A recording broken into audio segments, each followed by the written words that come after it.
If the topics we explore today resonate with you, it might be a sign to seek a supportive space for your own journey. Michael C. Thompson, the licensed professional counselor behind Calm Mind Behavioral Health Counseling, offers convenient and confidential online therapy, allowing you to engage from the comfort of your own home. He specializes in helping individuals navigate complex challenges like depression, men's issues, and addictive behaviors by fostering deep self-awareness and genuine self-compassion. Take the first step and visit calmmind.life to schedule a free, no-obligation, 15-minute consultation. Hello and welcome to the Mindful Insights Podcast. I'm Charlie Michaels, and I am so excited to be joined by my brilliant friend and co-host, Michelle Thomas. It is so good to be here, Charlie. Today, we're opening the door to a very different world as we begin our deep dive into the Cluster B personality disorders. It's a group characterized by behaviors that are often seen as dramatic, emotional, or erratic, and we're starting with one of the most complex and consequential, antisocial personality disorder. We certainly are. And before we dive in, just a gentle reminder that while we explore topics related to emotional well-being, we are not mental health professionals. This conversation is for educational purposes only and is not a substitute for therapy or advice from a qualified professional. Please be sure to seek out guidance for your individual needs. So, Michelle, let's start at the very foundation. When people hear the term antisocial, they usually picture someone who is shy, introverted, or a bit of a loner. But in the clinical context, that's not what it means at all, is it? Not even close. It's one of the biggest misconceptions out there. The term antisocial doesn't mean against socializing. It means against society. It describes a fundamental disposition that is against the rules, norms, and the basic consideration for other people that holds a community together. It's a pervasive and enduring pattern of disregarding and violating the rights of others. Exactly. And the official diagnostic manual, the DSM-5-TR, lays out a very specific behavioral checklist to define it. To be diagnosed, an adult must be at least 18 years old and show a pattern of this behavior since age 15, with at least 3 of 7 key features present. And this isn't about subjective feelings. It's about observable actions. It's what a person does. Precisely. The first criterion is a failure to conform to social norms and laws, which often means repeatedly performing acts that are grounds for arrest. Then there's deceitfulness, a pattern of repeated lying, using aliases, or conning others for personal profit or pleasure. It also includes impulsivity and a failure to plan ahead, which is tied to another criterion, a reckless disregard for the safety of themselves or others. You can really see how those two would go hand in hand. The impulsivity leads directly to the recklessness. It does. The list continues with irritability and aggressiveness, often leading to physical fights or assault, and consistent irresponsibility, like a repeated failure to hold down a job or honor financial obligations. But the last one, Michelle, is the one that I think is the most chilling and really captures the core of the disorder. The lack of remorse. It's the being indifferent to, or even more rationalizing, having hurt, mistreated, or stolen from another person. It's not just doing the bad thing, it's the complete emotional void that follows.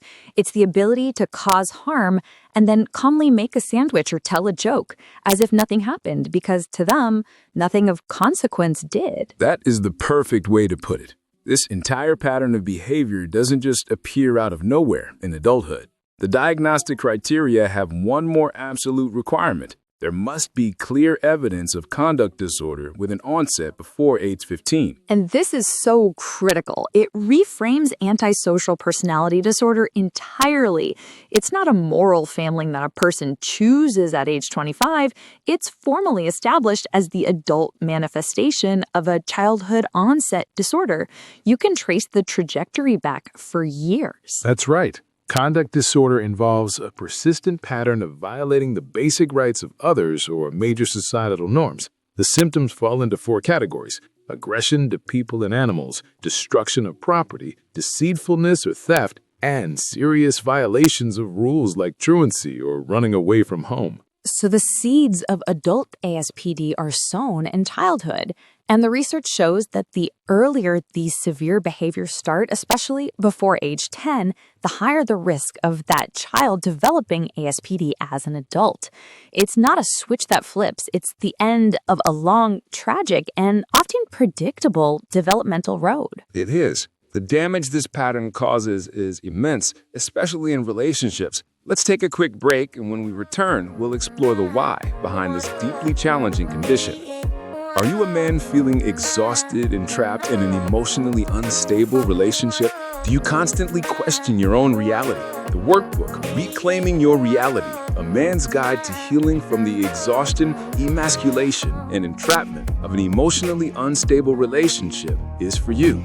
It provides the tools to understand the chaos, set powerful boundaries, and start rebuilding your life based on your own values. Stop walking on eggshells and start reclaiming your reality. Welcome back to Mindful Insights. Before the break, we laid out the what of antisocial personality disorder, a lifelong pattern of behavior rooted in a childhood history of conduct disorder. So, Charlie, let's get to that million-dollar question. Why? Where does this come from? It's the most important question, and the scientific consensus points clearly to a biopsychosocial model.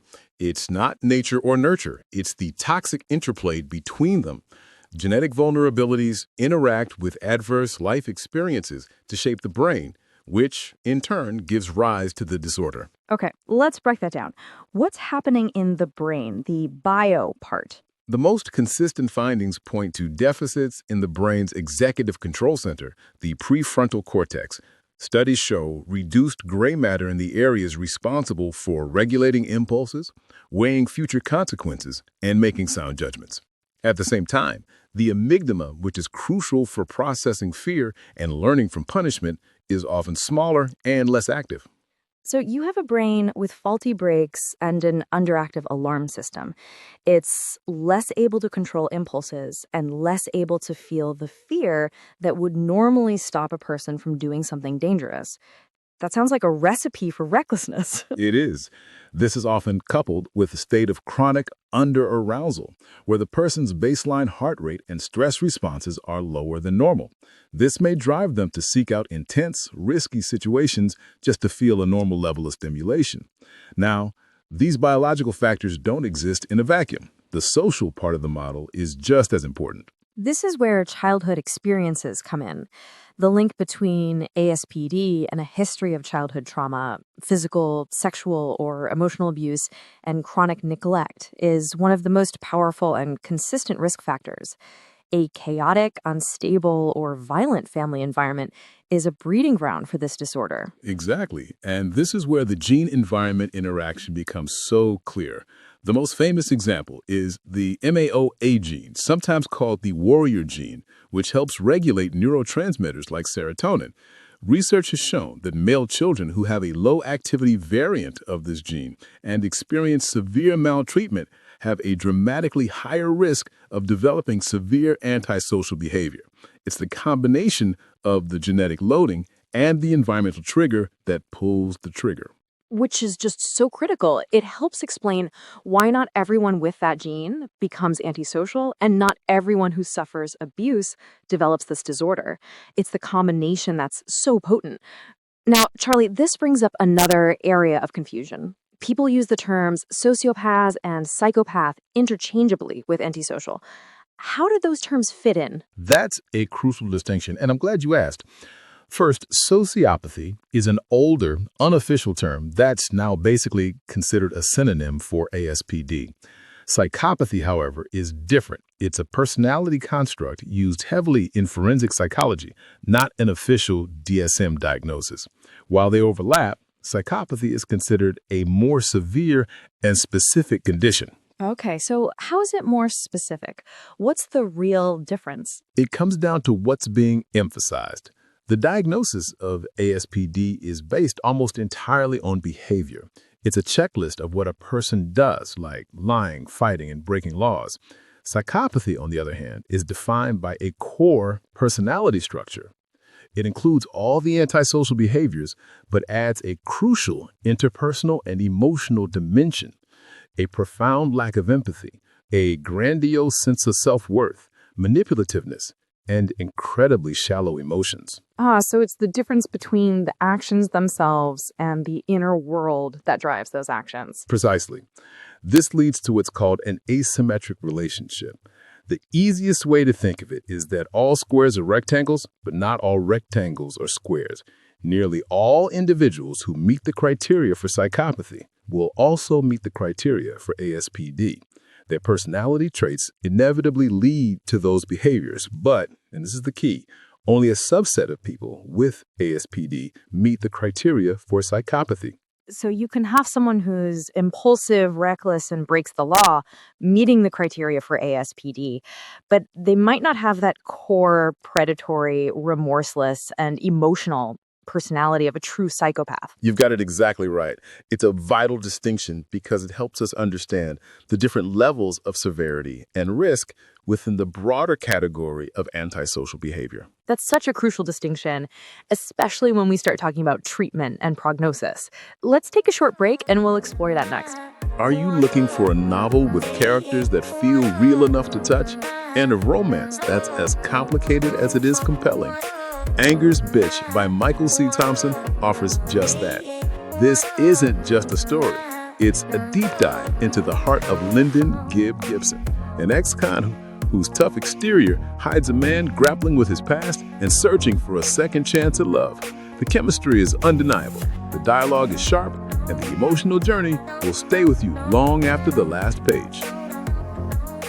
Welcome back. We've explored the what and the why of antisocial personality disorder. Now, let's turn to the difficult reality of treatment and the long-term outlook. And we have to start by saying that ASPD is widely regarded as one of the most challenging conditions to treat in all of mental health. It has to be. The very foundation of therapy is a trusting, collaborative relationship. But the core features of ASPD, a lack of remorse, a profound distrust of others, and a manipulative interpersonal style are fundamentally at odds with that process. It's like trying to teach someone to swim who doesn't believe they're in water and thinks you're trying to drown them. This is a perfect analogy. The first major hurdle is a profound lack of insight. People with ASPD rarely believe their behavior is the problem. They tend to externalize blame, seeing their difficulties as the fault of an unfair world. So they almost never seek treatment on their own. It's usually mandated by the legal system. So there's no motivation to change because they don't see a need for it. Exactly. Because of these challenges, the goal of treatment often shifts from a cure to a more pragmatic harm reduction model. The focus is on managing dangerous behaviors, treating co-occurring conditions like substance use disorders, and trying to improve stability. Success is measured less by the development of empathy and more by a reduction in arrests and violence. What do those treatments look like in practice? Cognitive behavior therapy, or CBT, is a common approach.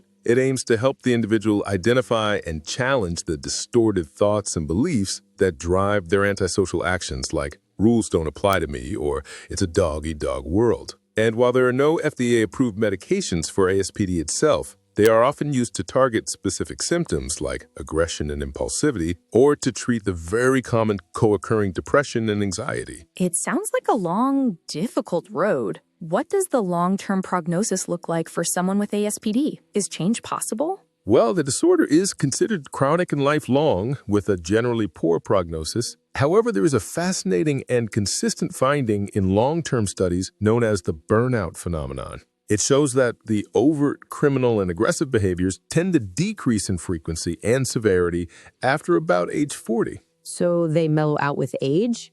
In a way, the overt high-risk behaviors may lessen, but it's critical to note that the underlying personality traits, the lack of empathy, the manipulativeness, often persist. Still, it shows the course isn't static, but the societal impact remains immense. The disorder is vastly overrepresented in the criminal justice system, with studies finding that up to 80% of the male prison population meets the criteria for ASPD. When you put all of this together, Charlie, the big takeaway for me is the importance of shifting our perspective. It's so easy to see this behavior and just apply a moral label of evil or bad. But when you understand the science, the brain differences, the genetic vulnerabilities, the profound impact of childhood trauma, it moves from being a simple moral failing to a complex neurodevelopmental disorder. That is the core message. It's a shift from judgment to a more scientific and compassionate understanding. It doesn't excuse the harm, but it explains the origin. And acknowledging those deep-seated biological and environmental roots is the only way we can ever hope to formulate more effective strategies for management and, most importantly, for prevention. A powerful and important place to leave our discussion. I agree. We'll be back with our final thoughts right after this. Do you ever feel adrift, unsure of what you truly want out of life? The latest post on the Mindful Insight Substack, Finding Purpose and Living Values, explores how to reconnect with what truly matters. It's about moving beyond societal expectations and discovering your own authentic direction. To help you on this journey, there's a free value clarification exercise available at calmmind.life. It's a powerful tool to help you identify your core principles and start building a more meaningful life today. Visit calmmind.life to get started. Charlie, that was an incredibly heavy but important topic to begin our series on Cluster B. I think approaching it from a developmental and scientific perspective is the only way to move past the sensationalism that so often surrounds it. I couldn't agree more, Michelle. Understanding the why behind these incredibly difficult patterns is the bridge from simple judgment to a more nuanced and ultimately more helpful form of empathy. Thank you for helping us build that bridge today. And to our listeners, thank you for joining us. You've been listening to the Mindful Insights podcast. If this episode resonated with you, please consider subscribing and maybe share it with someone you think might need to hear it. You never know who you might be helping. Until next time, be kind to your mind.